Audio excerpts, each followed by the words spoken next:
আকাশবাণী খবর পড়ছি পার্থপ্রতিম মিত্র। প্রথমে বিশেষ বিশেষ খবর। ব্রাজিলের রিও ডি জেনেরোর G20 শিখর সম্মেলনে ফাঁকে প্রধানমন্ত্রী নরেন্দ্র মোদী আজ একাধিক বিশ্ব নেতৃবৃন্দের সঙ্গে গুরুত্বপূর্ণ বৈঠক এবং আলাপচারিতায় যোগ দিয়েছেন। ব্রিটেনের প্রধানমন্ত্রী কিয়ের স্টারমার আগামী বছরের শুরুতে ভারতের সঙ্গে থেমে থাকা মুক্ত বাণিজ্য চুক্তি পুনরায় শুরু করার কথা ঘোষণা করেছেন। সংসদের শীতকালীন অধিবেশনের প্রাক্কালে আগামী 24 তারিখ সরকার এক সর্বদলীয় বৈঠক ডেকেছে। দেশের প্রাক্তন প্রধানমন্ত্রী ইন্দিরা গান্ধীর 108তম জন্মদিনটি আজ যথাযোগ্য মর্যাদায় পালিত হচ্ছে।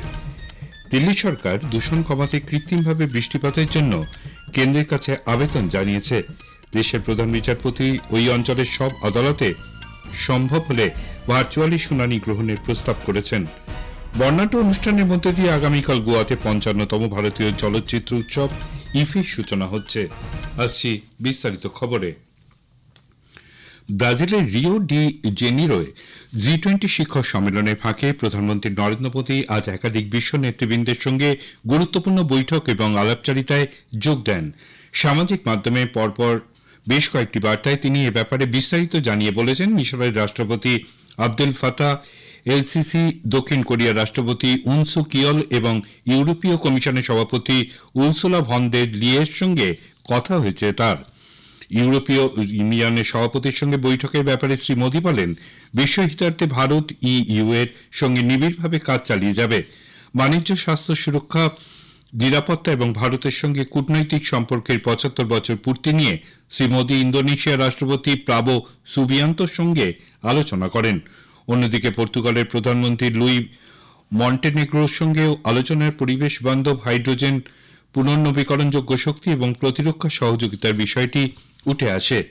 ব্রিটেনের প্রধানমন্ত্রী কিয়ের স্টারমারের সঙ্গে কথাবার্তায় শ্রী মোদী অর্থনৈতিক অপরাধের বিষয়টির ওপর আলোকপাত করেন। অভিবাসন এবং উদ্বাস্তু সমস্যার সমাধানে পদক্ষেপ নেওয়া জরুরি বলে দুই নেতা সহমত হয়েছেন। প্রধানমন্ত্রী কথা বলেন ফরাসি রাষ্ট্রপতি ইমানুয়েল ম্যাক্রোর সঙ্গে। এই আলাপ আলোচনার মাধ্যমে সুসংগত ভবিষ্যৎ গড়ে তুলতে আন্তর্জাতিক সহযোগিতার প্রতি ভারতের দায়বদ্ধতার দিকটিও প্রকাশ পেয়েছে। এর আগে G20 উদ্বোধনী অনুষ্ঠানে অংশ নিয়ে প্রধানমন্ত্রী মোদী দারিদ্র্য দূরীকরণ এবং খাদ্য নিরাপত্তায় ভারতের সাফল্যের কথা তুলে ধরেন। ব্রাজিলের রিও ডি জেনেরিও G20 শীর্ষ বৈঠকের ফাঁকে বিদেশমন্ত্রী ডক্টর এস জয়শঙ্কর চীনের বিদেশমন্ত্রী ওয়াং ইর সঙ্গে এক দ্বিপাক্ষিক বৈঠকে মিলিত হন। সম্প্রতি ভারত চীন সীমান্তে পরিস্থিতি পর্যালোচনা করা হয় এই বৈঠকে। এক সোশ্যাল মিডিয়া পোস্টে ডক্টর জয়শঙ্কর বলেছেন, উভয় নেতাই দ্বিপাক্ষিক সম্পর্কের উন্নতিতে পরবর্তী পদক্ষেপ নিয়ে মত বিনিময় করেন। একই সঙ্গে আন্তর্জাতিক বিভিন্ন বিষয়ের উপরেও তাদের মধ্যে আলোচনা হয়েছে। ব্রিটেনের প্রধানমন্ত্রী কিয়ের স্টারমার আগামী বছরের শুরুতে ভারতের সঙ্গে থেমে থাকা মুক্ত বাণিজ্য চুক্তি পুনরায় শুরু করার কথা ঘোষণা করেছেন। ব্রাজিলের G20 সম্মেলনের ফাঁকে প্রধানমন্ত্রী নরেন্দ্র মোদীর সঙ্গে দ্বিপাক্ষিক আলোচনার পর তিনি একথা ঘোষণা করেন। স্টারমার বলেন, এই নতুন বাণিজ্য চুক্তির ফলে ব্রিটেনের উন্নয়নের পাশাপাশি কর্মসংস্থানের সুযোগ সৃষ্টি হবে। 19তম শীর্ষ সম্মেলন G20 নেতৃবৃন্দ রিও ডি জেনেরো প্রস্তাব গ্রহণ করেছেন। জলবায়ু পরিবর্তন এবং ইউক্রেন ও পশ্চিম এশিয়ার যুদ্ধ বন্ধের জন্য পদক্ষেপের আহ্বান জানিয়েছেন তারা। গতকালের এই প্রস্তাবে গুরুত্বপূর্ণ আন্তর্জাতিক চ্যালেঞ্জ ও সমস্যা এবং শক্তিশালী সুসংগত অন্তর্ভুক্তিমূলক বিকাশের ওপর জোর দেওয়া হয়েছে। বৃহত্তর নিরাপত্তা পরিষদ গঠনের ক্ষেত্রে যে সমস্ত অঞ্চল এবং গোষ্ঠীর প্রতিনিধিত্ব কম রয়েছে বা একবারে নেই তাদেরও যুক্ত করার আহ্বান জানানো হয়েছে। ঝাড়খণ্ডের দ্বিতীয় দফার এবং মহারাষ্ট্রের এক পর্বের বিধানসভা নির্বাচনে ভোট গ্রহণ আগামীকাল। দুই রাজ্যেই প্রস্তুতি পর্ব চূড়ান্ত পর্যায়ে। ঝাড়খণ্ডে 12টি জেলার 38টি কেন্দ্রে এই পর্বে ভোট নেওয়া হবে। দ্বিতীয় পর্যায়ে ভোটের ময়দানে রয়েছেন বারাহাইত আসনের মুখ্যমন্ত্রী হেমন্ত সোরেন। এই পর্যায়ে 55 জন মহিলা সহ প্রার্থী রয়েছেন। মোট 528 জন। 1,23 লক্ষেরও বেশি ভোটার আগামীকাল এদের রাজনৈতিক ভাগ্য নির্ধারণ করবেন।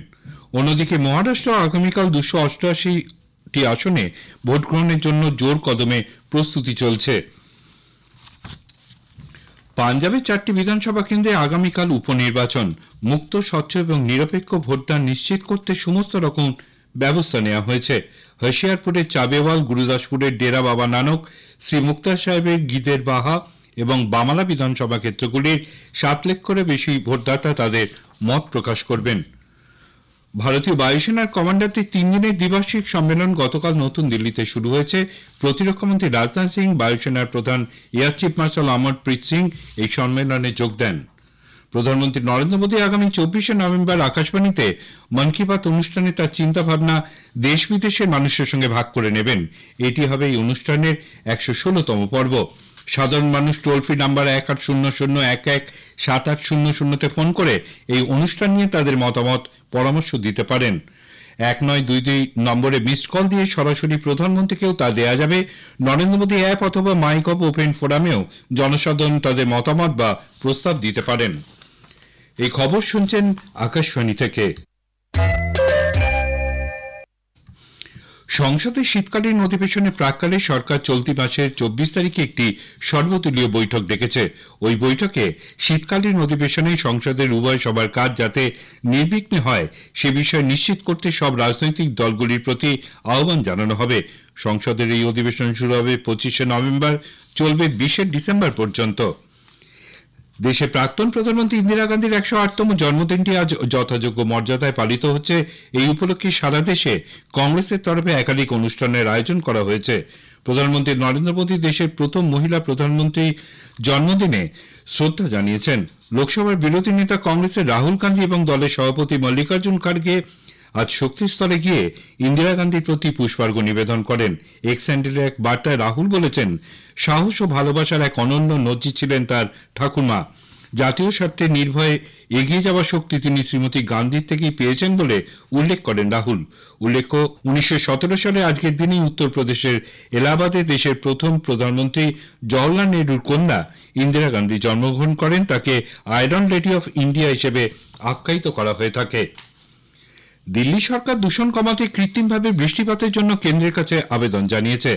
দিল্লি পরিবেশ মন্ত্রী গোপাল রায় কেন্দ্রীয় পরিবেশ মন্ত্রী ভূপেন্দ্র যাদবের কাছে এ ব্যাপারে জরুরি বৈঠক ডাকার জন্য চিঠি লিখেছেন। নতুন দিল্লিতে সাংবাদিকদের তিনি বলেন, বিশেষজ্ঞদের সঙ্গে কথা হয়েছে।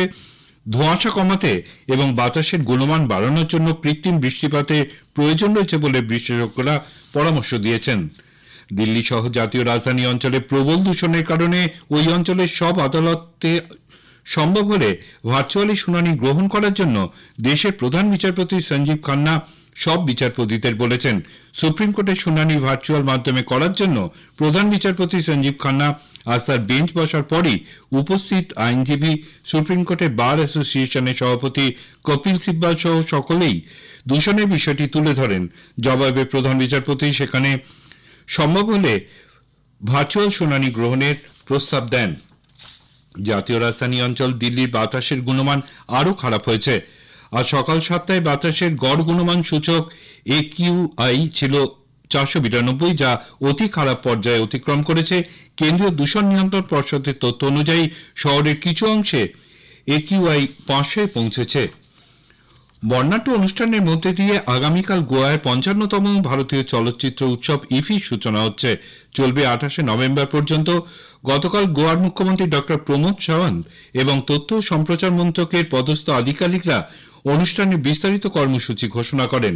মুখ্যমন্ত্রী বলেন, এবারের উৎসবে 81টি দেশের 180টি চলচ্চিত্র প্রদর্শিত হবে। চীনের সেনজেনে আজ শুরু হয়েছে চীনা open master badminton tournament. Mixed doubles round of 32 ইভেন্টে ভারতের বি সুমিত রেড্ডি এবং এন সিক্কি রেড্ডি মার্কিন যুক্তরাষ্ট্রের প্রিসলি স্মিথ এবং জেনি গাইয়ের মুখোমুখি হবেন। অন্যদিকে পুরুষদের ডাবলসের প্রথম রাউন্ডে ভারতের সাত্বিক সাইরাজ, রানকি রেড্ডি এবং চিরাগ শেট্টি জুটি চীনা টাইপ ইয়াং পো সুয়ান এবং লি চে হুইয়ের বিরুদ্ধে খেলবেন। ভারত আজ মহিলাদের এশীয় চ্যাম্পিয়ন্স ট্রফির হকি সেমিফাইনালে জাপানের বিরুদ্ধে খেলবে। বিহারের রাজগীরে খেলা শুরু হবে বিকেল 4:30। শেষ করার আগে খবরের বিশেষ অংশ আরেকবার। ব্রাজিলের রিও ডি জেনিরোয় G20 শিখর সম্মেলনের ফাঁকে প্রধানমন্ত্রী নরেন্দ্র মোদী আজ একাধিক বিশ্ব নেতৃবৃন্দের সঙ্গে গুরুত্বপূর্ণ বৈঠক এবং আলাপচারিতায় যোগ দেন। ব্রিটেনের প্রধানমন্ত্রী কিয়ের স্টারমার আগামী বছরের শুরুতে ভারতের সঙ্গে থেমে থাকা মুক্ত বাণিজ্য চুক্তি পুনরায় শুরু করার কথা ঘোষণা করেছেন।